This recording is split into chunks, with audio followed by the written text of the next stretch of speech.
Hello, welcome back to the Fusion podcast. Wow, you're waving. Look at that. I'm so excited. This is my first time on the podcast, so I'm happy to be here. You've jumped in straight away. Well, I'm Sam. And I'm Viki. I'm also part of the Fusion team. Woo! Wow, that is the kind of like boldest intro from a team member that we've seen thus far, Viki.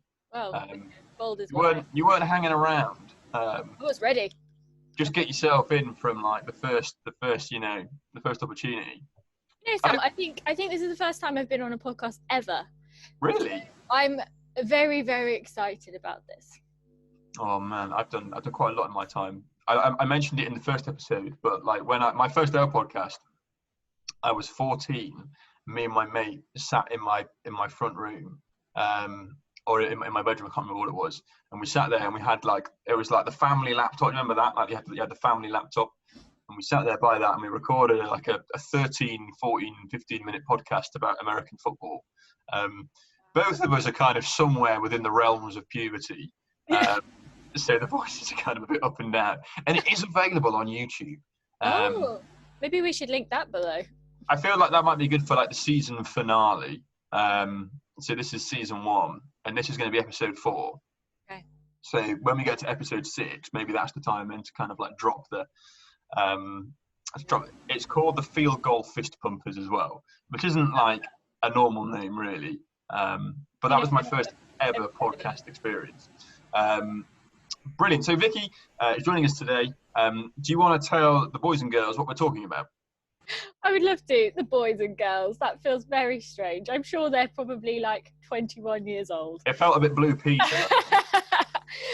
Yeah, great. So we're talking about preparing for graduation today. So as Fusion, we often speak into prepping for graduation. However, as you will be more than aware, things are looking a little bit different this year, and lots of graduations have been cancelled. Jobs are uncertain. So we thought we would bring on a couple of people, and maybe jumping the gun here, but a couple of people who can speak into that and offer some insight, some words of wisdom, and some honesty of what life after graduation could look like. Mm-hmm. And to do that, we have both nabbed a friend. Is that fair to say? Yeah. Because we do recognise that both me and you, Viki, are working for Fusion.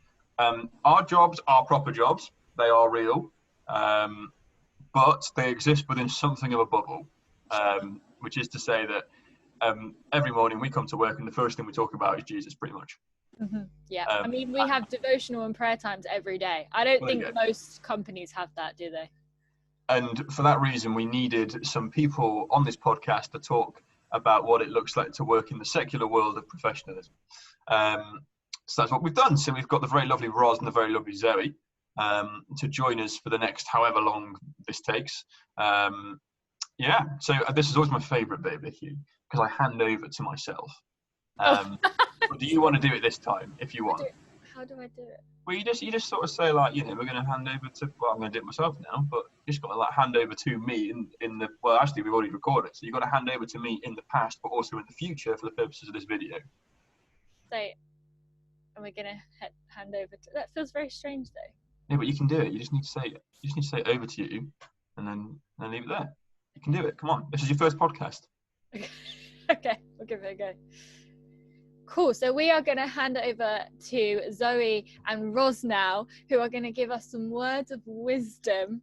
Sam, why don't you kick us off? Okay, we are joined then by Roz and Zoe to talk about preparing for graduation and that transition from being a student to entering the working world. So I'm going to let them introduce themselves. So we'll start with you, Roz. Yeah, I'm Roz. I went to university in Portsmouth with Viki. I did journalism with English Lit, and I now work as a marketing assistant for a small tech company in Portsmouth still. That's me. Brilliant. Nice. And Zoe? Hi, so I went to UEA with Sam, studied international development and media, and now I work for the Energy Saving Trust doing marketing and comms as well. You work in Canary Wharf, don't you, Zoe? Just like work in the wharf, yeah. Surrounded by bankers and very like seemingly powerful people, but the Energy Saving Trust is there because it's got a very energy efficient office. So there we are. Don't you work on like the second floor of the tallest building in the UK? It's actually 6, and it's not the tallest building. It's like we're towered by the HSBC building. I don't know if I got those letters right, but that's our view out the window. So I like whenever I get really bored, I look and just look into their offices, and you can see like the men's toilets. So that's my point of reference there. That's the dream. Yeah. Okay. You can't see in the cubicles, like you can see them like washing their hands. I'm not that much of a creep. That's a great way to introduce yourself to the audience. I like to look into the men's toilets when I get bored at work. Yeah. It's not gender biased. Like if the female toilets were in view too, I would look at them. So. Okay. Well, we're going to talk about preparing for graduation, and then for the transition into the working world. So you guys, when did you both graduate? Let's just get a read of that. I graduated 2017 for my undergrad, and then I went back to do a master's in digital marketing and would have graduated yesterday. Oh, yeah. God bless you, Roz. But it was cancelled, but it's fine. I did not know that. Wow, that's crazy. Congratulations, Roz. I graduated in 2018. It took me a while to work that out. I was going to say, if you can't remember, you probably got a mug somewhere with it on. Yeah. That will say class of 2018. So you guys have been in the working world for a couple of years now. That's right.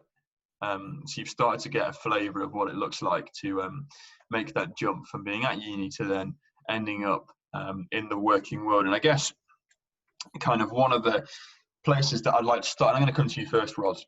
I'm just going to give you a time machine, and whereas you might like to go and see far off lands in the future or in the past, I'm going to say that you're going to go back 2-3 years to go and chat to undergrad Roz, and you're going to tell her what she needs to know about making that transition from graduate or undergraduate life to graduate life where you're working in the real world. What would you say to yourself? I would say you do not need to fear the future. I spent so much time like almost being overwhelmed by just worrying about what I was going to do because I didn't really have like a clear plan at the time. But I would tell her like things work out. Ultimately things work out. Like trust that the Lord's moving, like even if you're confused and that you don't know what like direction or route he's taking you to. It's okay if your future doesn't look like how you planned it to be. Just keep inviting God into the conversations in your life, and just like ask for his will to be done, and don't be afraid to ask for specifics. Like God's the creator of the universe, and he like loves to come in close and really cares about like what's on our hearts. So bring whatever you have. Like I had a lot of fear, so I would say bring that fear to the Lord. Like don't run away from him, just get deeper into him. That's what I would tell my undergrad was. Nice. That's really good. What about you, Zoe? I think for me, a huge thing is not to feel like I have to rush to do it all. I think there's so much pressure to go out there and like establish yourself, and like you've got your degree now, like what are you going to do, like how are you going to use it? But it takes so much time, and I think we are really bad at sort of pacing ourselves and giving ourselves time to grow into that. So like you don't have to do it all at once. Life isn't about ticking the boxes, and really ask yourself, what is it that you want to do? Not what should you be doing, and how are you going to get there? Because I think like I'm sort of taking time to work that out now. Like I know that I'm really passionate about social injustice. Like that's always been a huge part of my faith and my degree. Like I did international development. But you know, just because that job sounds like what you should be doing? Is it what you want to do? Because that's really important. And don't feel guilty about that. So yeah, I think that's what I would tell myself, like, don't rush, and what do you want to do and how are you going to get there?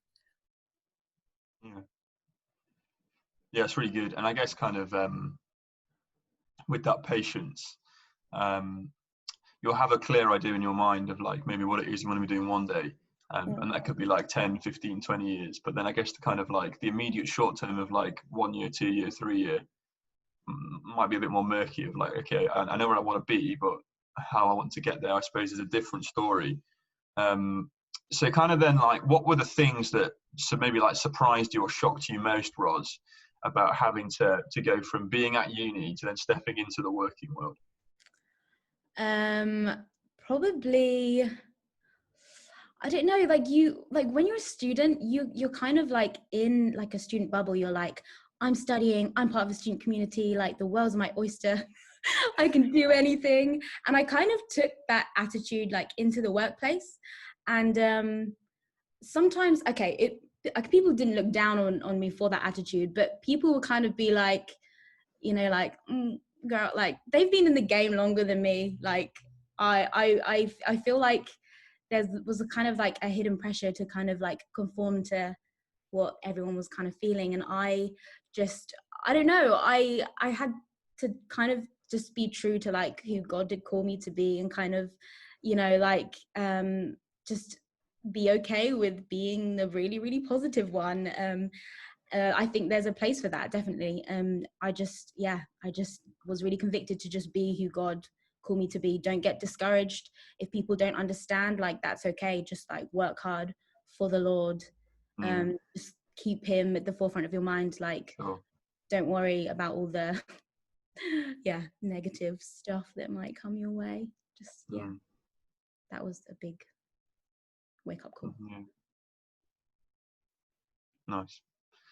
And then for you, Zoe, because like I guess so Roz, you stayed in Portsmouth, that's right, isn't it? Yeah. So with you, Zoe, you at uni in Norwich, and then had to move to the smoke to London. Did that kind of affect the transition, and was there anything about that particularly shocked you about having to move cities? I guess I think it doesn't matter where you are, there's always going to be that culture shock of stepping into work compared to university, and that's so tiring. And it doesn't matter what you're doing, doesn't matter if like it's a really high intensity job, or like no matter what sector you're in, it's going to be so different to studying, or so different to like what you're doing at uni. And I think that's okay, but nobody tells you. Like, there is no real, the way that at university there's always going to be like so much support out there, like even if it's not like from a Christian union, it could even just be like you know, like the student union. Like there are outlets there to let you know it's okay to feel XYZ, but there's not really that same outlet to let you know like it's okay to feel exhausted, it's okay to be so confused, like using even Microsoft Outlook for the first month, like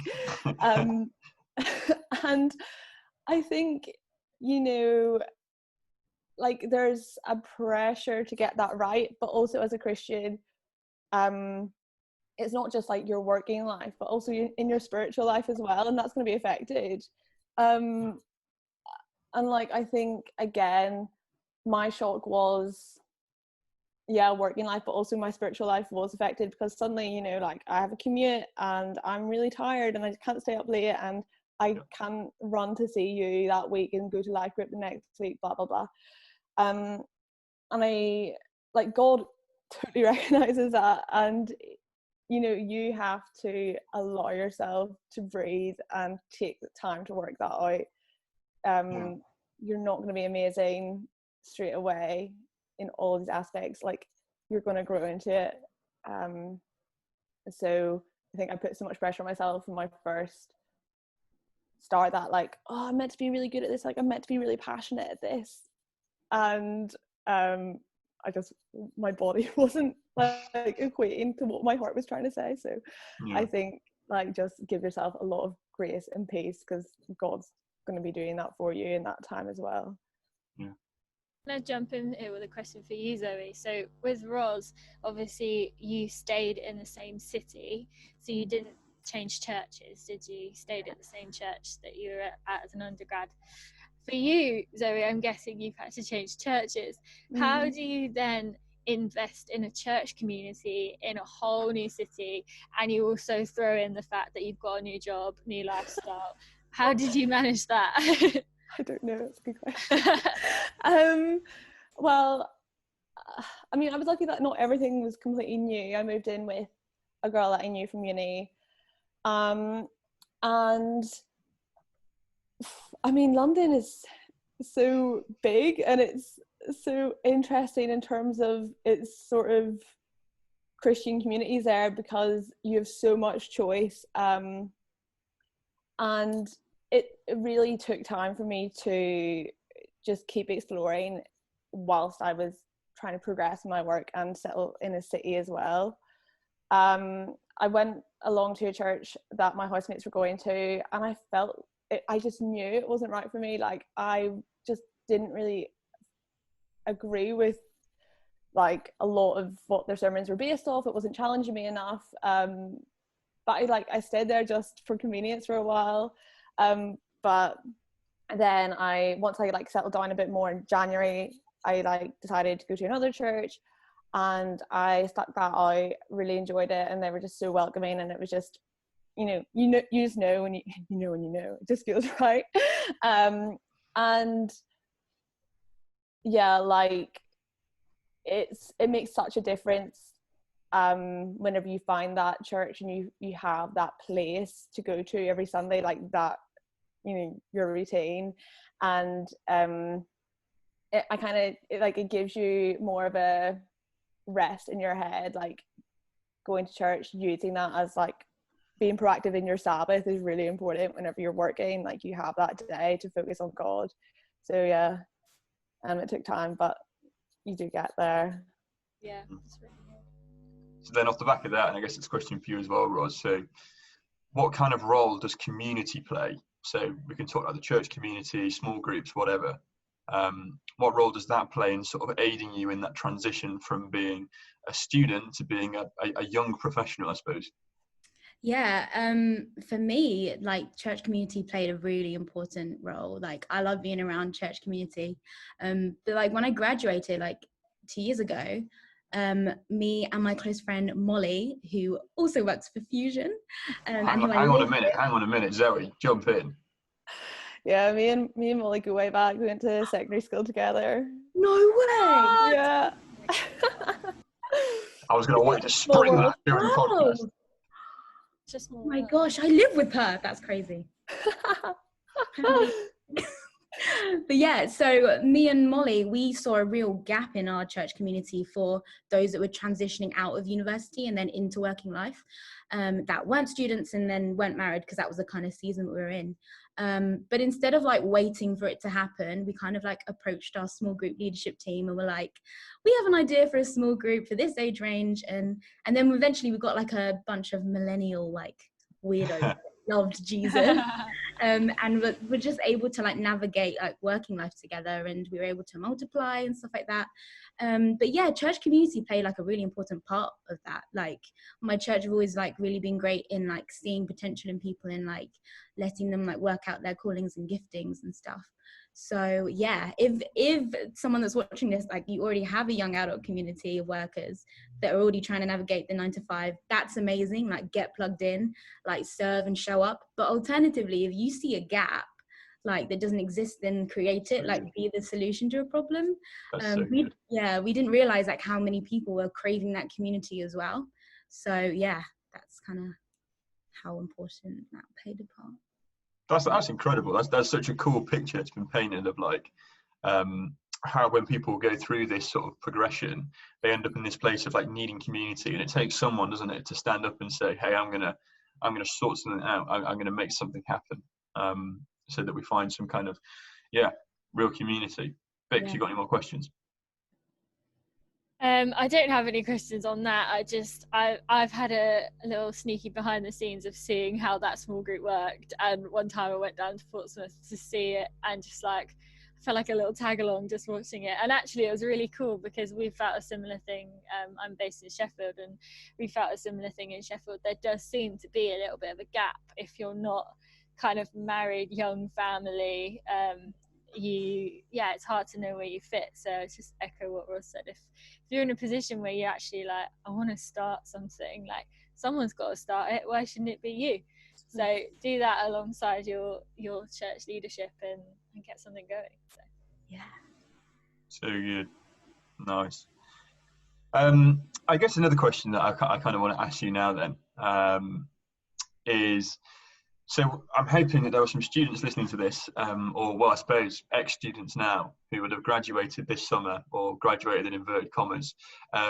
One of my students, and I know Viki, you've been in touch with her as well, hosted her own graduation in the back garden with her family, and invited some of her friends to watch Socially Distant. And then her what was it like? Her dad was the master of ceremonies, and then performed the speech.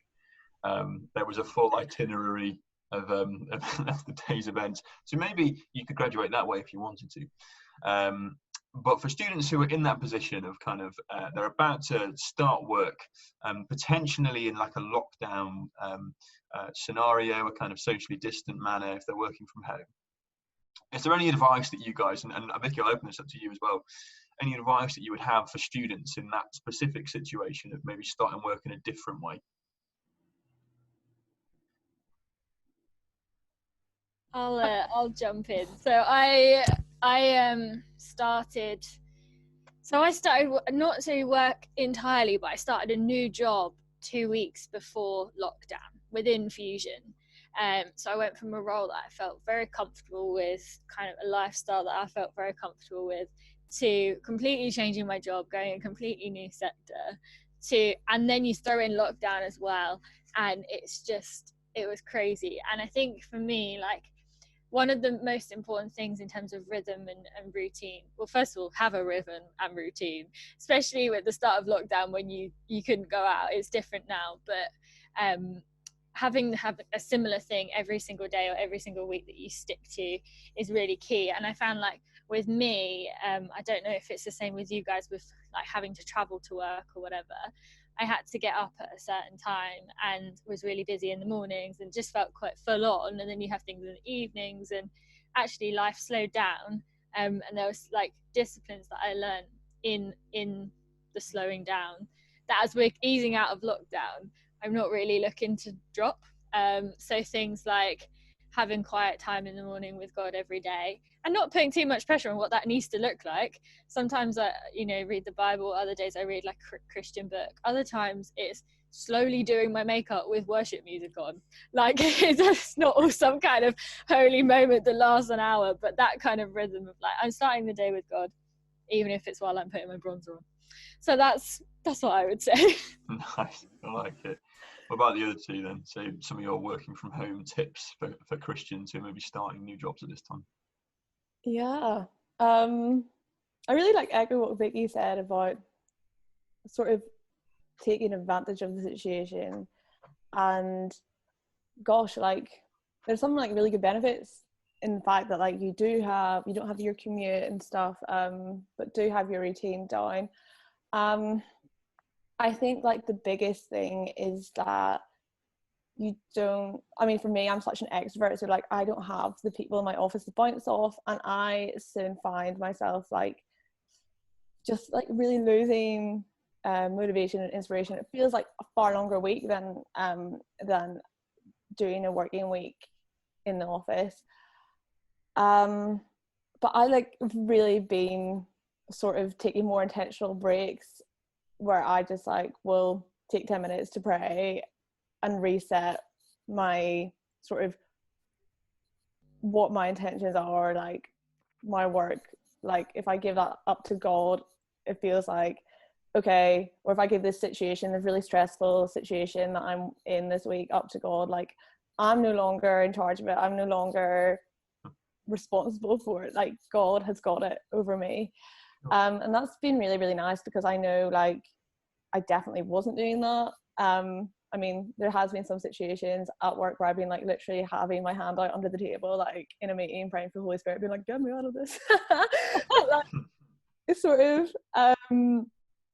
yeah, like finding more time to like lace God into your day that otherwise people would have been there. And like I really believe that God like uses people to speak to you anyway, so like in encouragement and stuff, and I had like some really supportive friends in the office, so instead of using them, just go directly to God. Right, that's really good.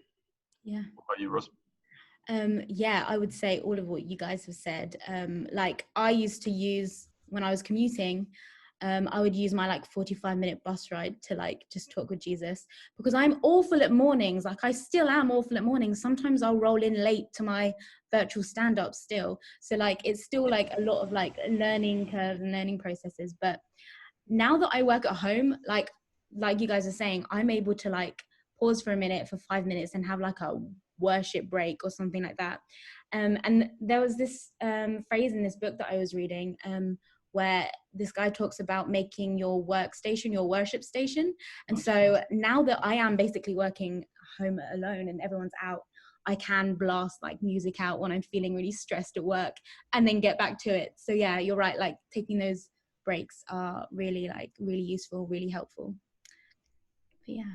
No, it's really good.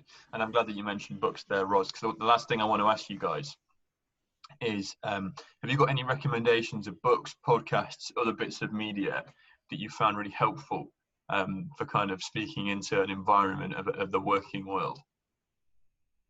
This is, again, a question to everyone.